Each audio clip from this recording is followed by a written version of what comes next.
हाँ समझ गया मैं बस आ ही रहा हूँ। हाँ हाँ। अरे कीर्ति क्या कर रही हो? मुझे लेट हो रहा है टिफिन के लिए। मुझे बस 10 मिनट में हो जाएगा। मुझे बता देती, मैं हेल्प कर देता। लाओ मैं कुछ करता हूँ। बाबा, अरे आपका नाश्ता वहाँ पर रखा हुआ है, आप नाश्ता करिए, मैं बस 10 मिनट में खाना बना के लाई। जल्दी हाँ प्लीज। बस 10 मिनट। हाँ, डॉल का नाम फियोना और इसका नाम क्या है फिर? परी। परी। अच्छा जिया बेटा, फटाफट से दूध फिनिश करो, ओके? और आप नाश्ता फिनिश नहीं हुआ अभी तक? इतना परेशान होने की जरूरत नहीं थी। मैंने कहा था मैं तुमको मदद कर दूंगा, लेकिन तुमने ही मना कर दिया। अच्छा, मैं नहीं परेशान होंगी तो कौन होगा? तुम भी ना। पापा, इसको भी नाश्ता करना है। ये हमारी ऐसा नाश्ता नहीं करता, ये दाना चुगती है। नहीं, इसको हलवा पसंद है। हलवा?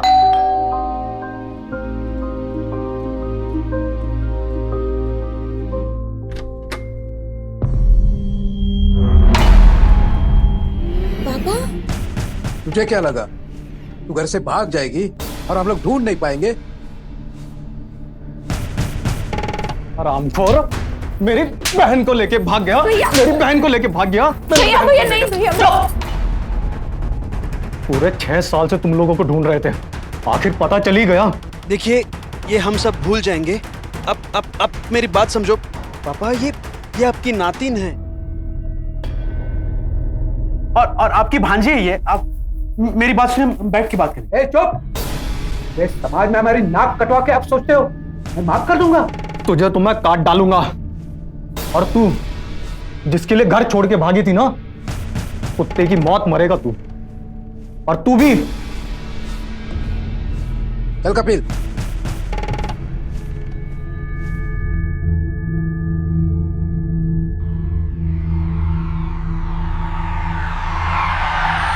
जिया बेटा, तुम्हारे चिड़िया ने खाना खाया कि नहीं आज? हाँ पापा, मैंने भी खाया और चिड़िया ने भी खाया। Very good. पापा एक बात पूछूं? पूछो। नाना हम लोगों से गुस्सा ही रहेंगे? नहीं बेटा, उनका गुस्सा जल्दी ठीक हो जाएगा। चलो।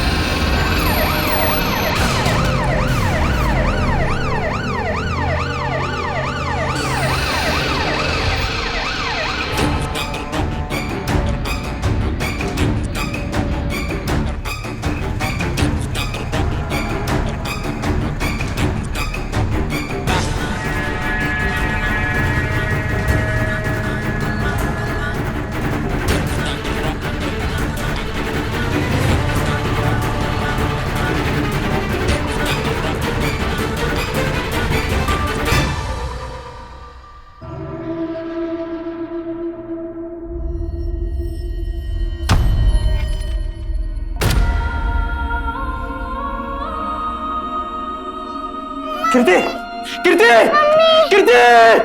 मम्मी, मैं आ गई स्कूल से, उठो ना। मम्मी।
देख के ऐसे लगता है किसी भारी चीज से वार किया गया।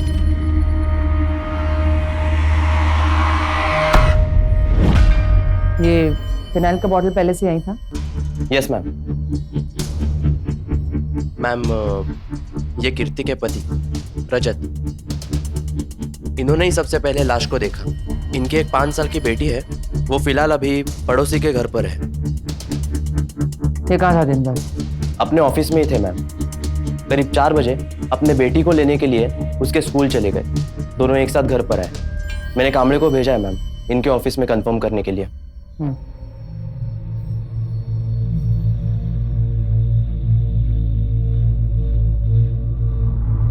मिस्टर रजत, थोड़ी हिम्मत दिखाइए।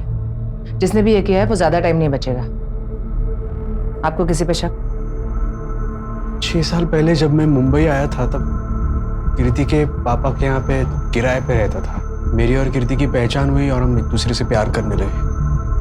लेकिन कीर्ति के पापा कोई लव मैरिज पसंद नहीं था, इसलिए हम दोनों ने भाग के शादी की। और अब तक हमने ये पता नहीं चलने दिया कि हम कहाँ पे हैं। लेकिन अचानक पता नहीं वो कैसे हमारे घर आ पहुंचे।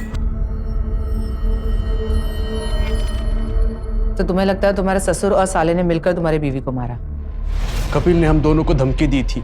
तुझे तो मैं काट डालूंगा, और तू जिसके लिए घर छोड़ के भागी थी ना, कुत्ते की मौत मरेगा तू।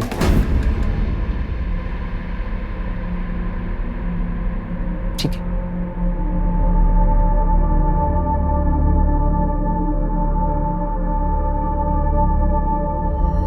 पोस्टमार्टम की रिपोर्ट 24 घंटे के अंदर आनी चाहिए। Yes ma'am. मैडम, मैंने पता किया, रजत सच बोल रहा है। वो सुबह 9 बजे से ऑफिस में ही था। अच्छा, मुझे ये ऑनर किलिंग का केस लगता है। काम करो, बाप बेटे को थाने बुलाओ। जी मैडम। कल दामाद और बेटी को धमकी दी और आज बेटी की लाश मिली है। अपनी कटी हुई नाक बेटी की जिंदगी से ज्यादा प्यारी है आपको, है ना? कितनी बेरहमी से मारा उसे। बहुत गुस्सा आया था मुझे उस पर। 6 साल से सोच रहा था जब मिलेगी ना क्या क्या सुनाऊंगा उसे। पर मैडम, उसे मारने का कैसे सोच सकता था मैं? आखिर बाप था मैं उसका। ऐसे कई बाप है इस देश में जो अपने बच्चों को मारने से पहले सोचते तक नहीं। तो बाप होने का वास्ता आप ना ही दे तो अच्छा है। मैडम, मैं सच कह रहा हूँ। मैं उस दिन दुकान पे ही था। आप चाहे तो पता कर लीजिए। आपके बेटे ने तो कहा था कुत्ते की मौत मारेगा दोनों को। मैडम, माना कि कपिल गरम दिमाग का है, लेकिन अपनी बहन को क्यों मारेगा वो? इसका जवाब तो वही देगा, कुत्ते की मौत मारेगा। यही बोला था ना तुमने? हाँ तो ये तो कोल्हापुरी मिसल था। तीखा लगा? उसल खिलाती हूँ। मैडम, मैंने कुछ नहीं किया कीर्ति को। अच्छा, तेरा बाप तो बोला था तू बहुत गरम दिमाग है। मुकुल, ये तो ठंडा निकला। काट डालेगा दोनों को, ऐसे ही बोला था ना? मैडम, वो तो मैंने ऐसे ही बोल दिया था। देखते हैं। मुकुल, मर्डर के टाइम पे इसका मोबाइल कहाँ था चेक करो। Yes ma'am.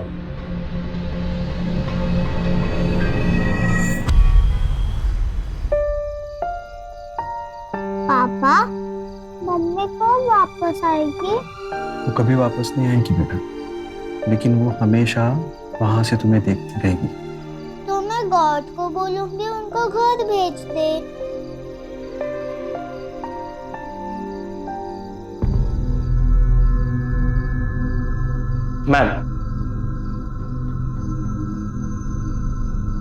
मैम, कपिल के फोन के डिटेल्स मिल गए। इतना तो क्लियर है कि वो कल कीर्ति के एरिया में नहीं था। और एक चीज पता चली है मैम, ये नंबर देखिए मैम।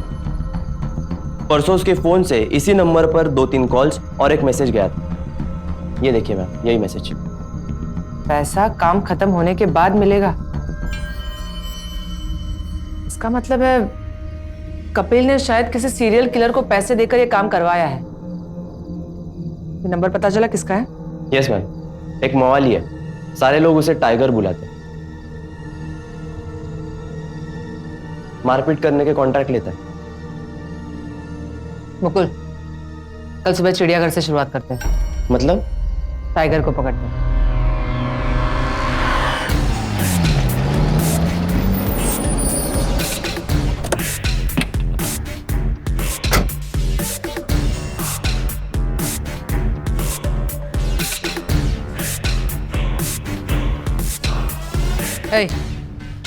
टाइगर किधर रहता है?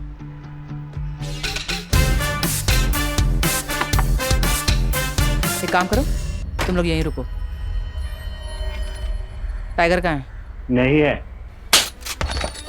अंदर है मैडम।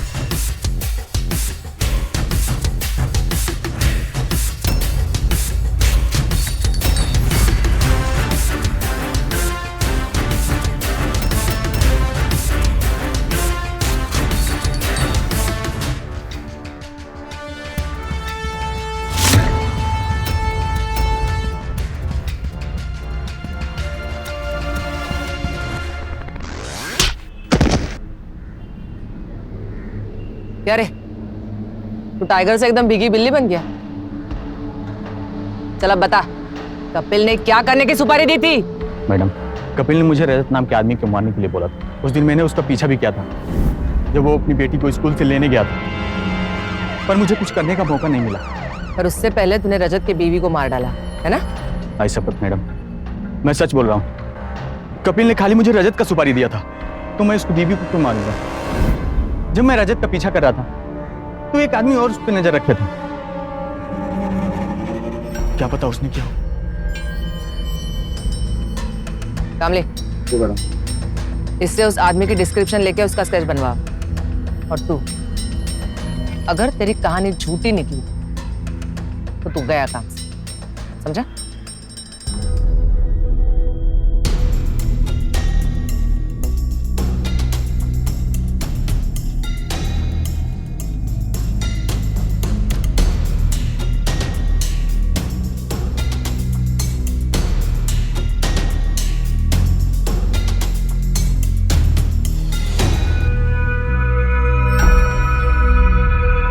रजत और उसके बिल्डिंग के लोगों को स्केच दिखा दो, शायद किसी ने कुछ देखा हो। मैडम।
नहीं, ऐसे किसी आदमी को मैंने कभी देखा नहीं है। क्या आप ये कह रहे हैं कि इसी ने कीर्ति को? अभी कुछ बोल नहीं सकते, इन्वेस्टिगेशन चल रही है।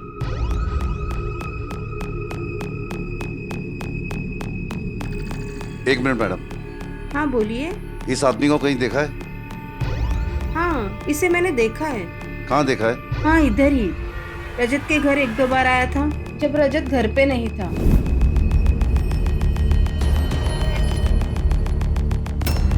मुझे थोड़ा अजीब लगा। कितने दिन पहले? यही हफ्ते भर पहले। तो वो आदमी कीर्ति से मिलने उसके घर जाता था। लगता है मामला कुछ और ही है। हो सकता है कीर्ति का उस आदमी के साथ कुछ चक्कर चल रहा हो। पर मैडम, कीर्ति को मारने के पीछे वजह क्या हो सकती है? शायद वो ये चाहता हो कि कीर्ति रजत को छोड़ के उससे शादी करे, लेकिन कीर्ति अपने परिवार को छोड़ने के लिए तैयार नहीं, इसलिए उसने कीर्ति को मार डाला और अब वो रजत के पीछे पड़ा। हो सकता है मैडम, बिल्कुल हो सकता है। एक बार रजत से बात करके देखते हैं, उसे इस बारे में कुछ पता है या नहीं। तुम लोग वहीं रुको, मैं आती हूँ। Yes ma'am. ये क्या कह रहे हो मैडम आप? कीर्ति का किसी और आदमी के साथ अफेयर चल रहा था? लग तो ऐसे ही रहा।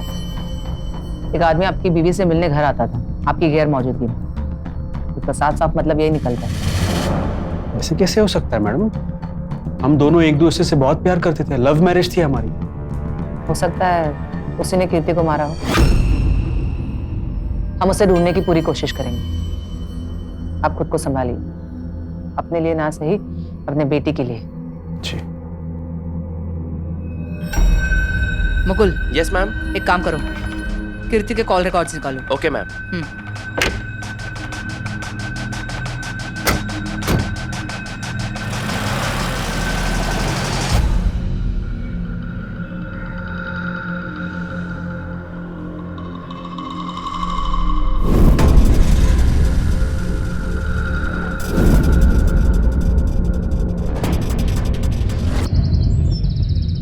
Yes sir, I will.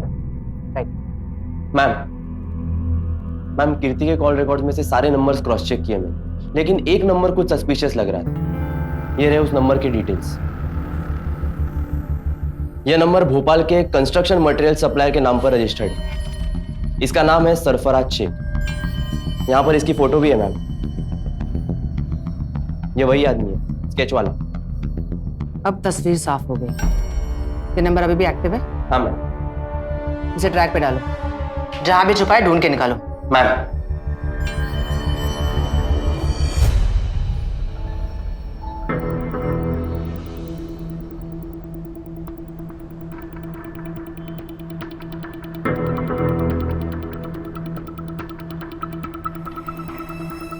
Exact location मिला? वो यहीं कहीं 100 मीटर की रेडियस में ही है। एग्जैक्ट लोकेशन ढूंढने के लिए उसे कॉल करना पड़ेगा। करो। Yes ma'am.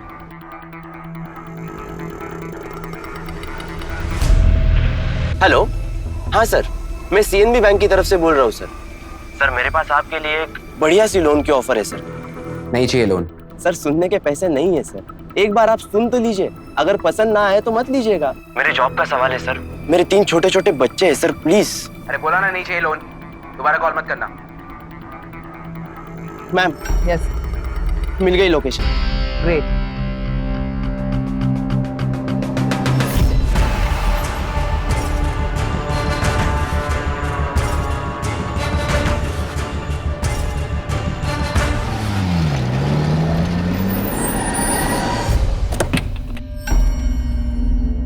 मैडम यही लोकेशन है।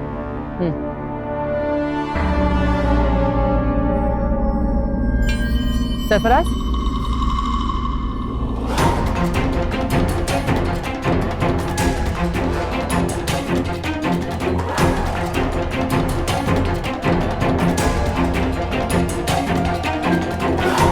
रुक! रुक! रुक!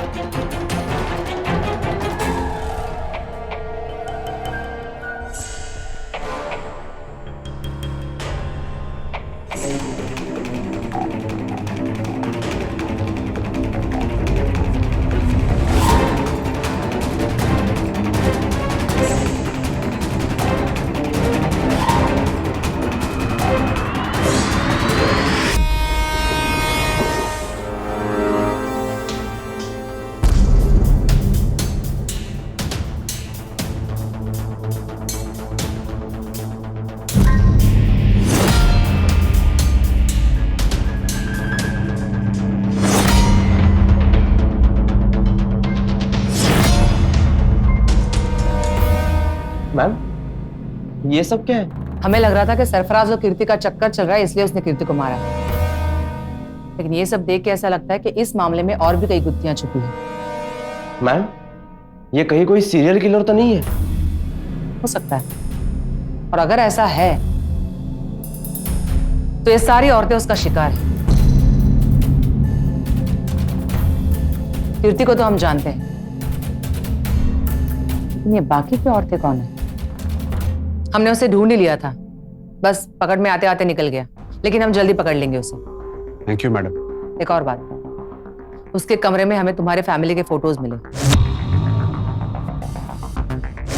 मैं बस यही कहने आई थी कि अपना और अपने बेटी का ख्याल रखना। उसका मकसद चाहे जो भी हो, उसके लिए वो तुम्हारे पीछे भी पड़ सकता है।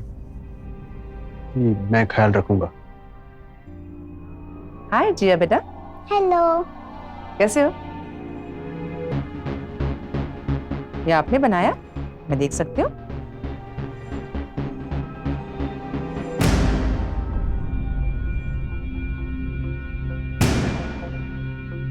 ये हैंडराइटिंग? ये कीर्ति की हैंडराइटिंग है। बेटा ये पेपर कहाँ से लिया तुमने? मम्मी के डायरी से। क्या मैं देख सकती हूँ diary? Ji.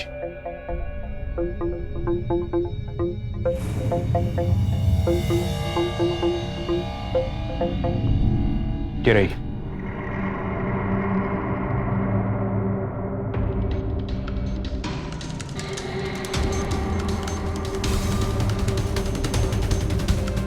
Thank you. Sorry बेटा। मुकुल, अब ये रियाज अहमद कौन है? मैम ऐसा हो सकता है कीर्ति ने वो नाम ऐसे ही नोट करके रखा हो, जैसे कोई चाबी वाला या इलेक्ट्रिशियन का करता हो। पता नहीं क्यों मुझे ऐसा लग रहा है कि कहीं ना कहीं ये नाम इस केस से जुड़ा है। कौन है ये रियाज अहमद? एक काम करो, कामले से कहो बिल्डिंग के लोगों से पूछताछ करें, कोई रियाज अहमद नाम के आदमी को जानता है। Okay ma'am. हाँ कामले। मैडम बिल्डिंग में आपने फिर से पूछताछ करने के लिए कहा था ना? एक औरत से एक बात पता लगी है। रियाज अहमद के बारे में? नहीं मैडम, यहाँ पर उसके बारे में किसी को कुछ नहीं पता, लेकिन ऊपर रहने वाली एक औरत ने बताया कि मर्डर वाले दिन ठीक 1:30 बजे उसने एक सेल्स वुमन को देखा था कीर्ति के दरवाजे पर फिनाइल बेचते हुए।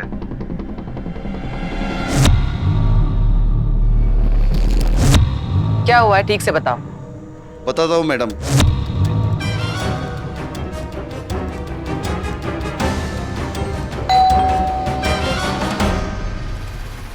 तुम कृति से मिलने आई हो? हाँ, मैं ग्लाइजोल कंपनी से फिनाइल बेचने आई हूँ।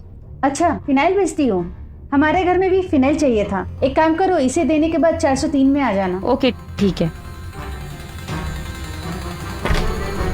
जी आप? जी वो मैं ग्लाइजोल कंपनी से आई हूँ।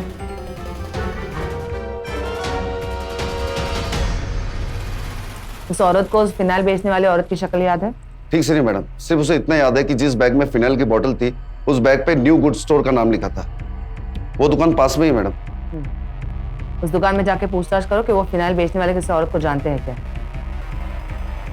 अगर वो औरत उस दिन कीर्ति से मिली थी तो शायद उसे कुछ पता हो मैडम।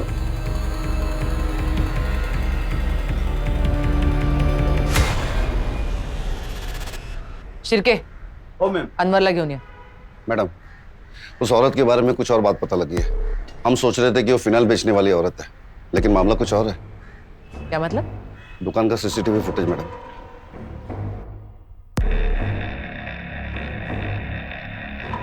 मतलब इस औरत ने उस दिन फिनाइल की इतनी सारी बॉटल्स खरीदी, वो भी रिटेल में। इससे एक बात साफ होती है, इसने इतना सारा फिनाइल सिर्फ इसीलिए खरीदा था ताकि वो सेल्स वुमन बनके कीर्ति के घर में एंट्री ले सके। कामले, चेहरा दिखा है कहीं? दिखा है मैडम, अभी पलटेगी।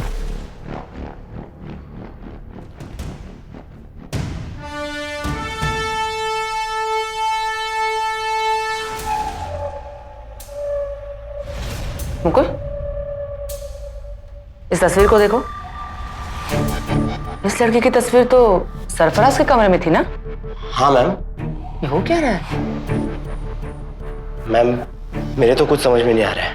पहले तो ये केस बहुत सिंपल लग रहा था, पर अब तो दिन ब दिन उलझते ही जा रहा है। एक तरफ सरफराज है और अब ये नई सस्पेक्ट। जो भी कोई है, इसका कीर्ति और सरफराज के साथ कुछ ना कुछ कनेक्शन है। कामले, एक काम करो, रजत को थाने बुला, देखते हैं वो इस औरत के बारे में कुछ जानता है। हो मैडम। क्या हुआ मैडम? वो आदमी पकड़ा गया? नहीं, लेकिन तुम्हें कुछ दिखाना है। मुकुल,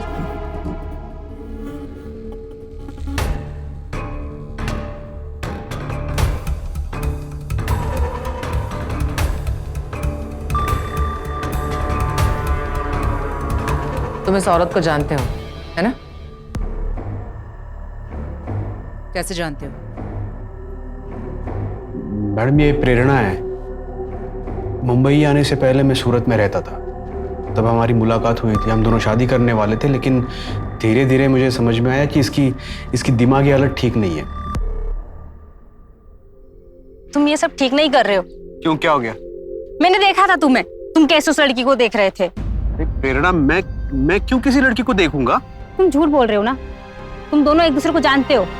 प्रेरणा, मैं तुम्हारे अलावा किसी और को नहीं जानता हूँ। मैं तुमसे प्यार करता हूँ, तुम मुझ पर शक क्यों कर रही हो? तुम नहीं सुधरोगे। फिर मुझे मुंबई में अच्छा जॉब मिला। मैंने सोचा कि यही सही मौका है प्रेरणा से पीछा छोड़ने का। उसे बिना बताए मैं यहाँ मुंबई आ गया। यहाँ आने के बाद मुझे कीर्ति मिली, मैंने उससे शादी की और प्रेरणा को अपने दिलो दिमाग से हटा दिया। लेकिन वो तुम्हें ढूंढते ढूंढते यहाँ तक पहुंच ही गई। मैडम, आप मुझे उसके बारे में क्यों पूछ रहे हो? क्योंकि प्रेरणा उस दिन आपके घर गई थी और उसके कुछ ही घंटों बाद आपको अपने बीवी की लाश मिली वहां पर। मतलब प्रेरणा ने कीर्ति को मारा? लग तो यही रहा है। हम प्रेरणा को ढूंढ रहे हैं। प्रेरणा के मिलने के बाद ही पता चलेगा कि उस दिन क्या हुआ था आपके घर में। कामले, वो मैडम, प्रेरणा का मिलना बहुत जरूरी है। मैडम ये भी तो हो सकता है कि अब तक वो भाग गई हो। नहीं, अगर उसने कीर्ति को मारा है तो सिर्फ इसलिए क्योंकि उसे रजत वापस चाहिए। रजत को छोड़ के वो नहीं जाएगी, यहीं कहीं आसपास होगी। मैडम सरफराज का क्या? उसका और प्रेरणा का क्या कनेक्शन है वो भी सामने आ जाएगा अगर हम प्रेरणा को ढूंढ लेते हैं। हो सकता है दोनों ने साथ में मिलकर ये खून किया। फिलहाल हमें प्रेरणा पे कंसंट्रेट करना है।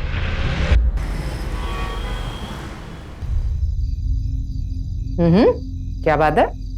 होमवर्क हो रहा है और वो भी बिना बात किए? पापा ने कहा था अगर होमवर्क नहीं फिनिश हुआ तो संडे को टीवी नहीं देखने को मिलेगा।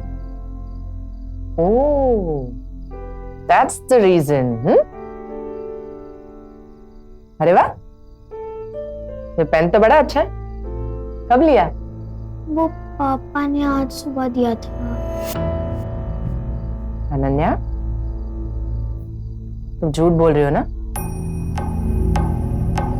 सच सच बताओ, कहाँ से आया ये पेन? वो मेरी फ्रेंड अपनी डेस्क पे आज भूल गई थी, मुझे अच्छा लगा तो मैं ले आई। Very bad. किसी को बिना बताए उसकी चीज ले लेना चोरी होती है। इट्स अ क्राइम बेटा। सॉरी मम्मा, मैं कल उसे वापस दे दूंगी। That's like my girl। लेकिन अब गलती की है तो सजा तो मिलेगी। तो अब संडे को नो टीवी, ओके? ओके। एक बात याद रखना बेटा, दुनिया में कभी भी कोई गलत काम माफ नहीं होता, चाहे जल्दी हो या देर से। गलत काम करने वाले को सजा मिलती ही है, उससे कोई नहीं बचता, कोई भी नहीं।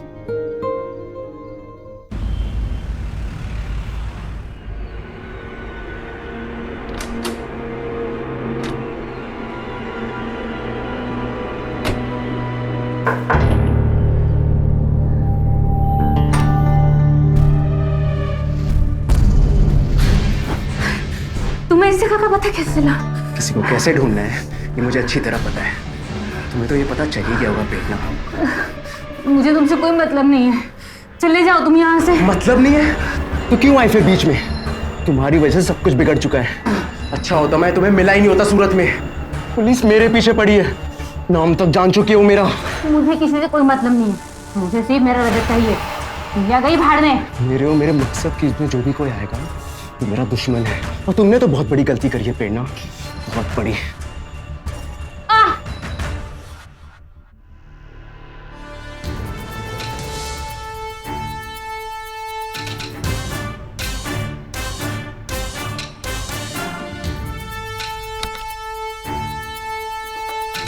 कामड़े, वो बोला मिल गई प्रेरणा। ये फुटेज आसपास 2 बजे की है। ये गोखले रोड है ना? हाँ, रजत के घर से 5 मिनट की दूरी पर।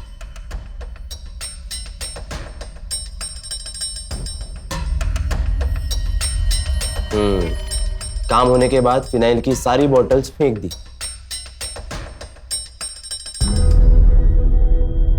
इसके बाद पता नहीं चल रहा है कहां पर गई, लेकिन हो सकता है सावरकर मार्ग के आसपास के एरिया में गई होगी। वहां के होटल्स में पूछताछ की? नहीं, ये एरिया चेक करना बाकी है। एक काम करो, अपने सारे आदमी वहां पर ही लगा दो। किसी होटल, किसी लॉज या किसी किराए के घर पर भी हो सकती है।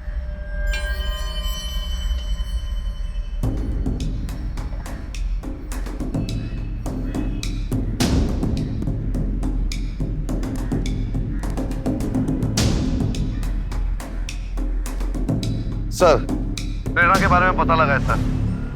वो यहाँ पर होटल में रहती है। अभी इस वक्त वो कमरे के अंदर होगी। कामड़े, एक काम कर, तू वहीं पर रुक, मैं तुरंत मैम को बोलता हूँ। सर।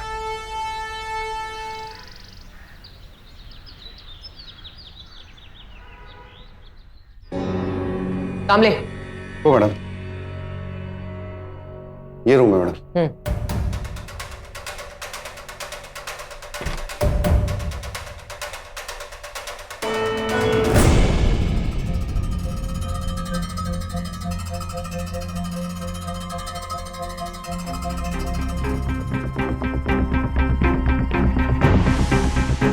हमारा अंदाजा सही निकला, शायद ये दोनों साथ में काम करते थे। प्रेरणा का मकसद तो समझ में आता है, ये सरफराज क्या चाहता है अभी तक क्लियर नहीं। इसको भी बिल्कुल उसी तरह मारा है जैसे कीर्ति को मारा गया। हो सकता है इसमें और सरफराज में किसी बात को लेकर झगड़ा हुआ हो। लेकिन मैडम, एक बात समझ में नहीं आ रही है, कीर्ति ने अपने डायरी में रियाज अहमद का नाम क्यों नोट करके रखा था? कहीं ऐसा तो नहीं इस सब के पीछे उसका ही हाथ है? ऐसा लग रहा है सारे लोग उसी से जुड़े हैं। आखिर है कौन ये रियाज अहमद?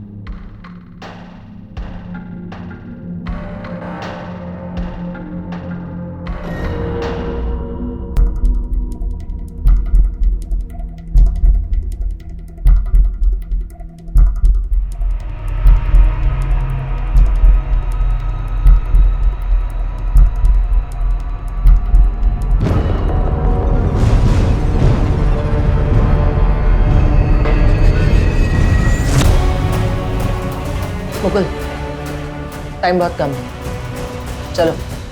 पैसे लाए हो? पूरा है।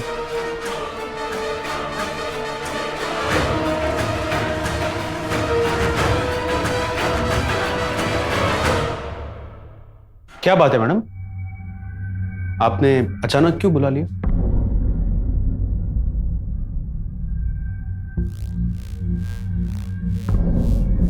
प्रेरणा का मर्डर हो गया है। क्या? लेकिन आपने तो कहा था कि उसने कीर्ति को मारा है, फिर प्रेरणा को किसने मारा? सरफराज, वही जो तुम्हारी बीवी से मिलता था।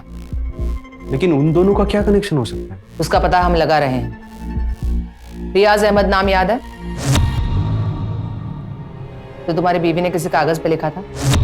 देखो मैडम, मैंने आपको कई बार कहा है कि मैं ऐसे किसी आदमी को नहीं जानता। इंपॉर्टेंट बात यह है कि सरफराज अभी भी आजाद है, और जिस तरह से उसने प्रेरणा को मारा है, लगता है वो बहुत जल्दबाजी में है और अगला नंबर आपका हो सकता है। मेरा? मैंने क्या किया है मैडम? और मेरी बच्ची 5 साल की, उसने क्या किया है मैम? नहीं, मैं उसे अकेले नहीं छोड़ सकता, मुझे ही कुछ करना होगा।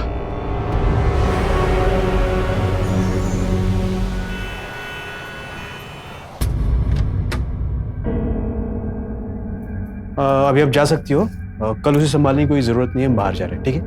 ये आपके पैसे चाहिए, चलो। पापा, हम कहाँ जा रहे हैं?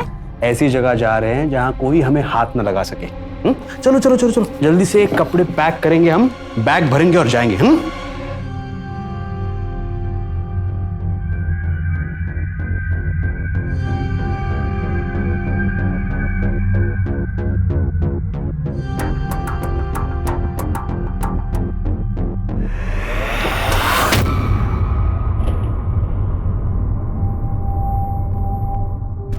बहुत खेल खेल लिया तूने, तेरा सारा खेल खत्म। मेरे पापा को मत मारो।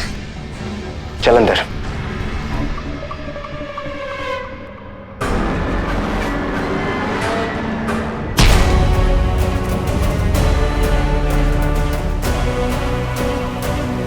सर, थैंक यू मैम, सही टाइम पे आई हो आप, वरना ये प्रेरणा और कीर्ति की तरह हम भी मारता। सही टाइम पे तो आना ही था मिस्टर रजत उर्फ रियाज अहमद। पापा, पापा, पापा। 2014 मुंबई का नकली डोमिसाइल सर्टिफिकेट। 2010 रजत इनामदार के नाम से नकली पेपर्स।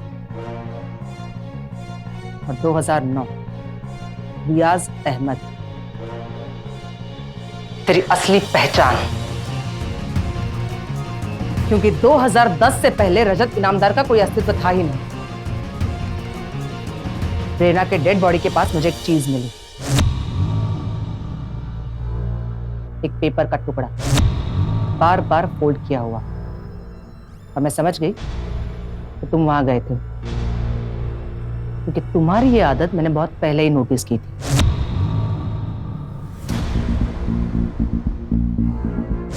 रियाज अहमद, जुर्म कभी छुपता नहीं।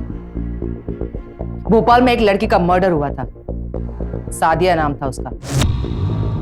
वो मर्डर तुमने किया था। सादिया सरफराज की बहन थी और उसी का बदला लेने वो भोपाल से सूरत और सूरत से मुंबई आया था, तुम्हें ढूंढते हुए। क्यों सरफराज?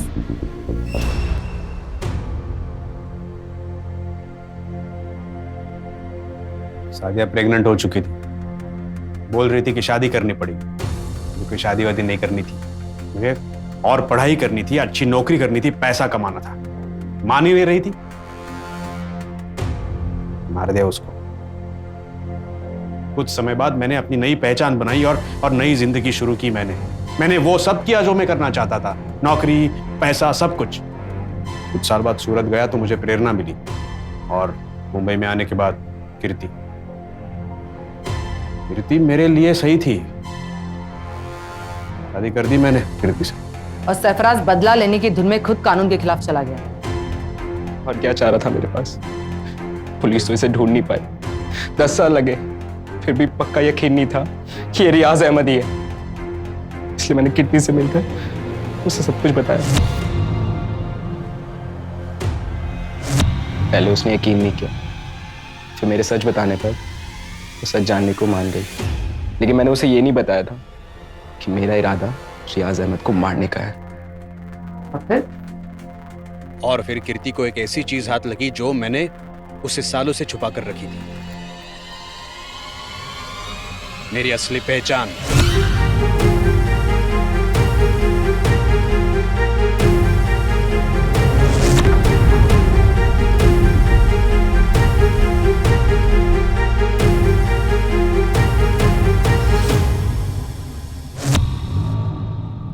उसी दौरान प्रेरणा मुझे ढूंढते यहां आ गई थी।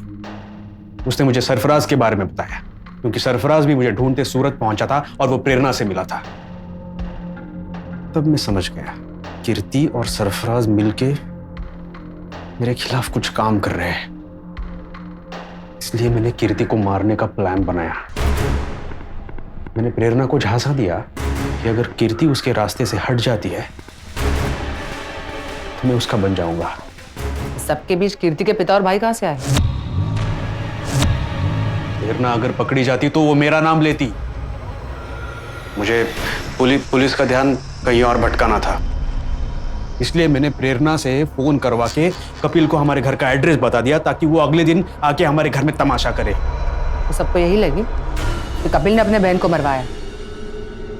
अच्छा प्लान था। अगले दिन मेरे कहने पे प्रेरणा ने कीर्ति को मार डाला।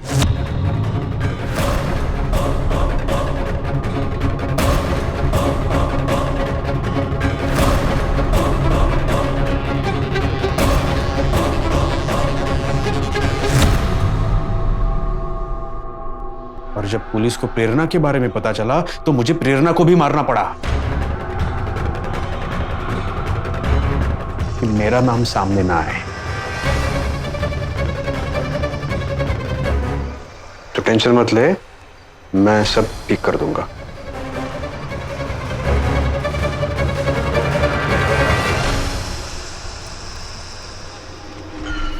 मेरे लिए और एक बना, मैं आता हूं।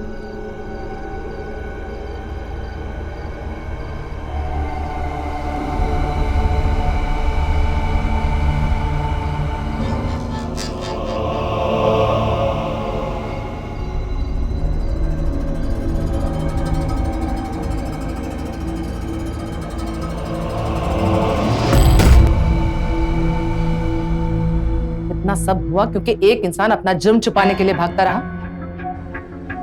और एक बदले के लिए। सरफराज, इंसाफ मिलने के लिए पुलिस पे भरोसा करना बहुत जरूरी है, याद रखना।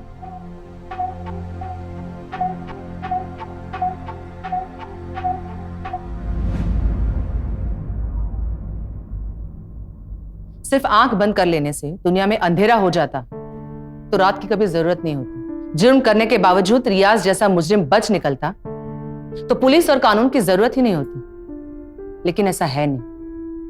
किया हुआ जुर्म कभी ना कभी घूम कर वापस आता ही है, देर से ही सही, लेकिन उसकी सजा मिलती ही है, जैसे रियाज को मिली। हम सबको इस बात को समझ लेना बहुत ही जरूरी है। लेकिन सरफराज की तरह कानून को हाथ में लेकर खुद इंसाफ करना, यह भी एक बहुत बड़ा जुर्म है, और जुर्म का जवाब जुर्म से कभी नहीं दिया जा सकता।